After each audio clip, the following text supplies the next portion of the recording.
नमस्कार, अंकिताज रेसिपी मराठी या चॅनलवरती आपले अगदी मनापासून स्वागत आहे. तर मंडळी, आज इथे आपण बनवणार आहोत उपवास स्पेशल वरईचा भात किंवा भगर आणि त्याची आमटी. भगर आणि भगरची आमटी कशी बनवायची ते पाहूयात. वरईचा भात आपण त्यालाच म्हणतो. वरईचा भात आणि आमटी कसा बनवायचा पाहूयात. इथे तुम्ही पाहू शकता, आपण इथे मस्त असं बनवून घेतलेलं आहे. वरईचा भात अजिबात चिटकू नये म्हणून काही टिप्स वापरून आपण ही रेसिपी बनवलेला आहोत. अगदी झटपट आणि पटकन अशी बनणारी उपवासाची रेसिपी. चला तर सुरुवात करूया. तर सगळ्यात प्रथम आपण एक पातेलं घेतलेलं आहे. त्या पातेल्यामध्ये आपण 2 ग्लास पाणी घालून घेऊयात. 2 ग्लास पाणी घेऊन त्यामध्ये 1.5 वाटी भगर आपण शिजवून घेणार आहोत. म्हणजे भगरीचा भात याने वरईचा भात आपण यामध्ये शिजवून घेणार आहोत. तर त्यासाठी सर्वप्रथम पाणी गरम होऊ द्यायचं आहे. पाण्यात आपण मीठ घालून घेऊयात. 1 चम्मच मीठ घालून व्यवस्थित मिक्स करून घेऊयात आणि पाणीला उकळी येऊ द्यायचं आहे. पाणी छान गरम होऊ द्यायचं आहे. त्यामध्ये आपण एक सिक्रेट, वरईचं भात अजिबात चिटकायला नको असेल तर त्यामध्ये आपण 1 चम्मच तेल घालून घ्यायचं आहे आणि इकडे जे वरईचे भात आहेत म्हणजे त्यांना आपण थोडंसं भाजून घ्यायचं आहे. हलकंसं तव्यावर आपण भाजून घेतलेत तर अजिबात चिटकत नाही. ते आपण यामध्ये घालून घेतलेलं आहे. 1.5 वाटी आपण इथे वरईचा तांदूळ इथे घेतलेला आहे. ते आपण यामध्ये घालून घ्यायचं आहे आणि मस्त शिजू द्यायचं आहे. ही उपवासाची रेसिपी जेव्हा उपवास असो, जसं महाशिवरात्री किंवा एकादशी, अशा अनेक उपवासाच्या दिवशी आपण ही वरईचा भात बनवू शकतो. तर आता आपण काय करायचं आहे, तर टमाटर बारीक बारीक असे कट करून घ्यायचे आहेत. 3 टमाटर आपण इथे घेतलेले आहेत. ते आपण कट करून घेऊयात. हे आमटीसाठी वरईचा भात मस्त असा शिजू द्यायचं आहे. यामध्ये आता काहीही घालायची गरज नाही. ऑलरेडी मीठ घालून आपण शिजवून घेतो आहे. तर इथे आपले टमाटर कापून घेतलेले आहे. आता आपण एका मिक्सर जारमध्ये घालायचं आहे. तर वरईचा आमटी बनवण्यासाठी त्याला काय काय लागतं आहे ते पाहूयात. तर इथे आपण भात अशी मस्त अशी तयार झालेली आहे. अगदी 5 ते 10 मिनटात आपली ही वरईचा भात तयार झालेला आहे.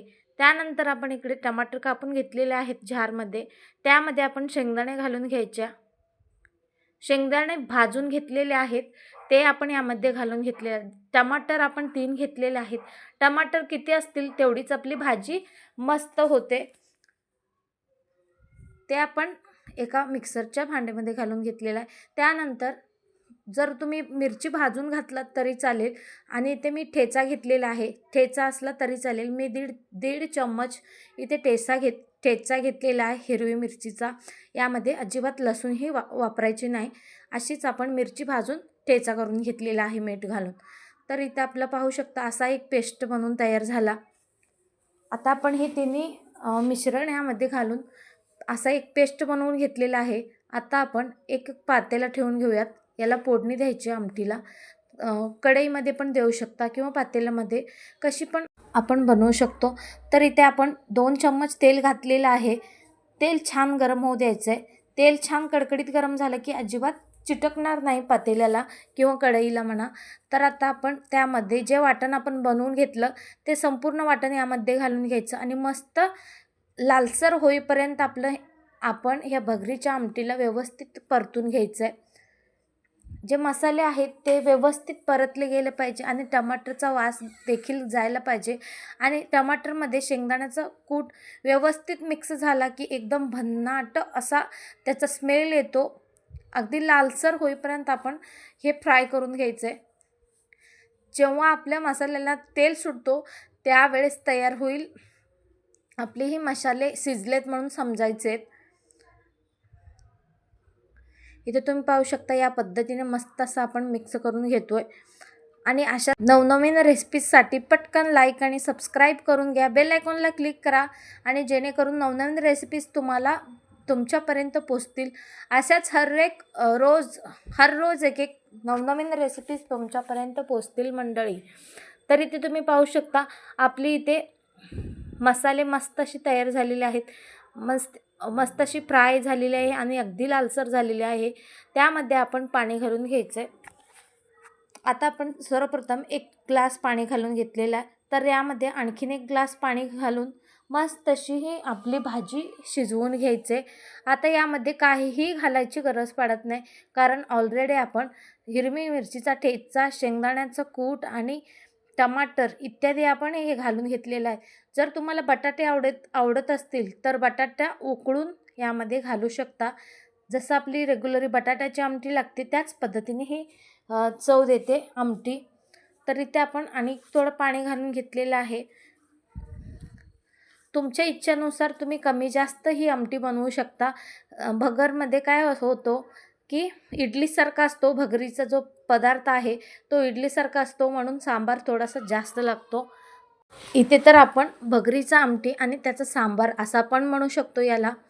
तर इथे पाहू शकता मस्त अशी खालून वर अशी करून व्यवस्थित आपण चमचाने अजिबात चिटकू नये म्हणून परतून घ्यायचं आहे आणि मस्त उकळी आली की याला मस्त शिजवून घ्यायचं आहे. 2 ते 3 मिनटासाठी याला मस्त शिजवून घ्यायचं आहे.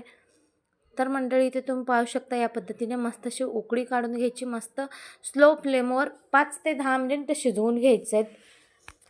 5 ते 10 मिनिट शिजवून घेतल्यानंतर आपली ही वरईचा भात, गरमागरम असा वरईचा भातही तयार झालेला आहे आणि आमटीही ते तयार झालेलं आहे. त्यासोबत तुम्ही पापड भाजून घेऊ शकता. पापड आवडल्यास तुम्ही पापड करू शकता. पापडसोबत एक नंबर लागते. तुम्हीही एकदा ना एकदा नक्की ट्राय करा. तर मंडळी तुम्ही इथे पाहू शकता, जर तुम्हाला साबुदाणाची खिचडी, साबुदाणाची खीर ही रेसिपी जर तुम्हाला पाहायची असेल तर नक्कीच माझ्या चॅनलवर जाऊन तुम्ही पाहू शकता. कारण मी ऑलरेडी उपवासाच्या अशा अनेक रेसिपीज आहेत ते आपल्या चॅनलवर अवेलेबल आहेत आणि आपल्या चॅनलच्या प्ले स्टोअरमध्ये पण आहे अवेलेबल. उपवास रेसिपी आहेत, तुम्ही तिथे जाऊन पाहू शकता. एकानंतर एक उपवास रेसिपी तुमच्या समोर येतील. तरी ते आपला हा वरईचा भात आणि सांबार तयार झालेला आहे. गरमागरम सर्व करून घेऊयात. इथे तुम्ही पाहू शकता एकदम अजिबात चिटकलेलं नाही आहे, एकदम मोकळा असा हा आपला वरईचा भात तयार झालेला आहे.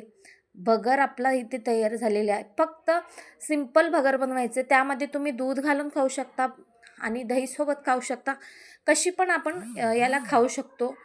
तर इथे आपला हा सांबार असा पद्धतीचं तयार झाला आहे. याला आपण शेंगाची आमटीही म्हणू शकतो, कारण यात काहीच फरक नसतो की शेंगाची आमटी कशी बनवतो त्याच पद्धतीने, फक्त याला हिरवी मिरचीचा ठेचा वापरलेला आहे म्हणून थोडीशी वेगळी वाटते. तर मंडळी ही रेसिपी तुम्हाला कशी वाटली नक्कीच मला कमेंट बॉक्समध्ये लिहून पाठवा आणि अशाच नवनवीन रेसिपीसाठी लाईक आणि सबस्क्राईब करून घ्या. तर इथे पाहू शकता आपला हा भगरची आमटी आणि भगर तयार झालेला आहे. मंडळी कशी वाटली रेसिपी मला नक्कीच कमेंट बॉक्समध्ये लिहून पाठवा आणि ही उपवासाची रेसिपी एकदा ना एकदा नक्की ट्राय करा. भेटूयात पुन्हा एक रेसिपीसोबत. Bye bye.